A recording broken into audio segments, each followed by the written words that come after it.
दोस्तों, आज मैं आपके सामने एक गंभीर सवाल रख रहा हूं। क्या दुनिया तीसरे विश्व युद्ध के मुहाने पर खड़ी है? और अगर हां, तो भारत कितना तैयार है?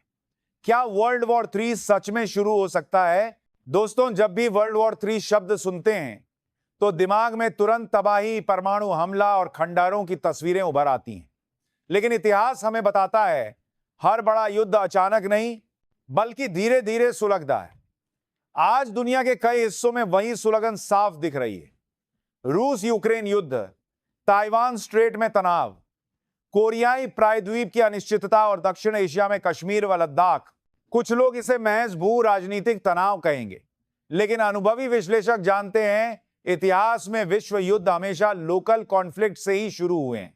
16वीं सदी के फ्रेंच एस्ट्रोलॉजर नोस्ट्राडामस की भविष्यवाणियां एक बार फिर चर्चा में हैं।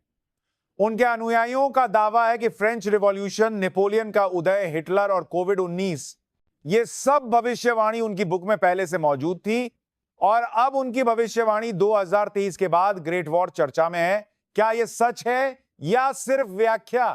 दोस्तों, भविष्यवाणियों पर विश्वास करना या न करना व्यक्तिगत चुनाव है, लेकिन आज की जमीनी हकीकत यह बताती है कि दुनिया असाधारण रूप से अस्थिर है। अब हम बात करते हैं वो हॉटस्पॉट्स जहां से वॉर भड़क सकता है। रूस यूक्रेन युद्ध सिर्फ दो देशों की लड़ाई नहीं है, यह रूस बनाम नाटो सिस्टम का प्रॉक्सी वॉर बन चुका है। अमेरिका और यूरोप हथियार दे रहे हैं, रूस अपनी प्राइवेट मिलिट्री कंपनियों से दबाव बना रहा है, पोलैंड, फिनलैंड और बाल्टिक देश हाई अलर्ट पर हैं। अगर यह युद्ध यूक्रेन की सीमाओं से बाहर फैला तो यूरोप सीधे युद्ध में उतर सकता है। एशिया प्रशांत क्षेत्र आज बारूद के ढेर पर बैठा है। नॉर्थ कोरिया के पास लगभग 40 nuclear weapons, long range ICBM क्षमता। जापान और साउथ कोरिया अमेरिका के करीबी सहयोगी। अगर कोरियाई प्रायद्वीप में एक भी मिसाइल गलती से चली तो अमेरिका, जापान, चीन सब खींच सकते हैं।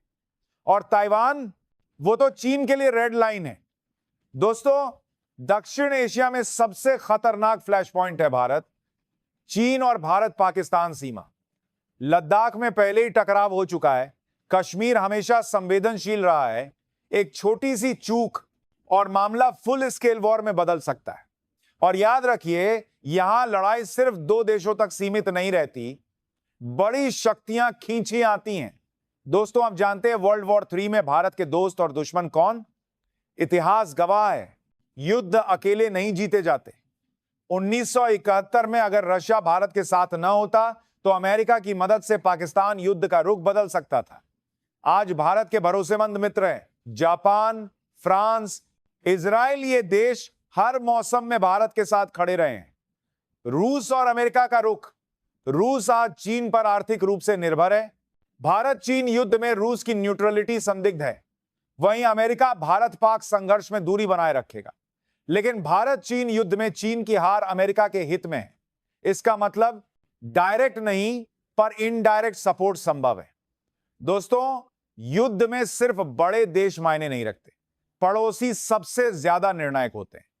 आज भारत के चारों ओर बांग्लादेश, चिटगाम पोर्ट, श्रीलंका, हम्बनटोटा, पाकिस्तान, ग्वादर, इन्हें कहा जाता है ट्रायंगल ऑफ डेथ।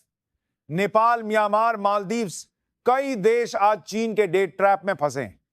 इन बंदरगाहों, एयर स्ट्रिप्स और बेस का इस्तेमाल भारत के खिलाफ हो सकता है। इसलिए भारत को 2 फ्रंट नहीं, 3 फ्रंट वॉर के लिए तैयार रहना होगा। दोस्तों, पहले 2 विश्व युद्धों में परमाणु हथियार नहीं थे। आज हैं। भारत की नीति है नो फर्स्ट यूज। लेकिन अगर हालात बेकाबू हुए तो टैक्टिकल न्यूक्लियर वेपन का खतरा नकारा नहीं जा सकता। और यही वजह है कि वर्ल्ड वॉर 3 सबसे खतरनाक होगा। क्या भारतीय सेनाएं तैयार हैं? थल सेना 1.5 लाख पद खाली, जरूरत 54 से 72 डिवीजन मौजूद, सिर्फ 38 वायुसेना मौजूद, 30 फाइटर स्क्वाड्रन जरूरत, कम से कम 60 ड्रोन वॉरफेयर में भी पिछड़ापन, नौसेना एयरक्राफ्ट कैरियर 2 जरूरत, कम से कम 4 सबमरीन्स, चीन 60, भारत 18। साफ है, संख्या के मामले में हम कमजोर हैं। दोस्तों, और अब बात उस सीक्रेट वेपन की जिसका जिक्र मैंने शुरुआत में किया था, भारत की ज्योग्राफी। हिमालय चीन के लिए सबसे बड़ा नेचुरल बैरियर। हाई एल्टीट्यूड पर चीनी जेट्स आधा पेलोड ही उठा पाते हैं। भारतीय एयरबेस लो एल्टीट्यूड पर full payload advantage Andaman Nicobar. Unsinkable aircraft carrier, Malacca strait पर कंट्रोल चीन की सप्लाई लाइन चौक की जा सकती है। इंडियन ओशन क्वाड के साथ मिलकर चीन को समुद्र में रोका जा सकता है। और सैनिकों का जज्बा, सबसे बड़ा फर्क है चीन में कंपलसरी मिलिट्री सर्विस, भारत में वॉलंटरी आर्मी। यही कारण है कि हर टकराव में भारतीय सैनिकों का मनोबल अलग स्तर पर दिखता है। दोस्तों, भारत चीन युद्ध में पाकिस्तान भी मोर्चा खोल सकता है, लेकिन मिसाइल डिफेंस से कमजोर आंतरिक अस्थिरता, बलूचिस्तान जैसी कमजोरियां स्ट्रेटेजिक प्लानिंग से पाकिस्तान को ओवरवेल्म किया जा सकता है। हालांकि न्यूक्लियर फैक्टर यहां भी गंभीर है। दोस्तों, भारत एक शांति प्रिय राष्ट्र है। हमारे प्रधानमंत्री बार बार कहते हैं यह युग युद्ध का नहीं, विकास का है। लेकिन इतिहास एक ही सबक देता है, जो तैयार नहीं होता वही सबसे ज्यादा नुकसान उठाता है। हमें चाहिए सेनाओं का आधुनिकीकरण, ड्रोन, साइबर और एआई वॉरफेयर पर फोकस, पड़ोसियों के साथ मजबूत डिप्लोमेसी। अंतिम सवाल आपसे, क्या वर्ल्ड वॉर 3 होगा? यह कोई नहीं जानता, लेकिन अगर हुआ, क्या भारत को तैयार होना चाहिए या इंतजार करना चाहिए? अपने विचार कमेंट्स में जरूर लिखिए।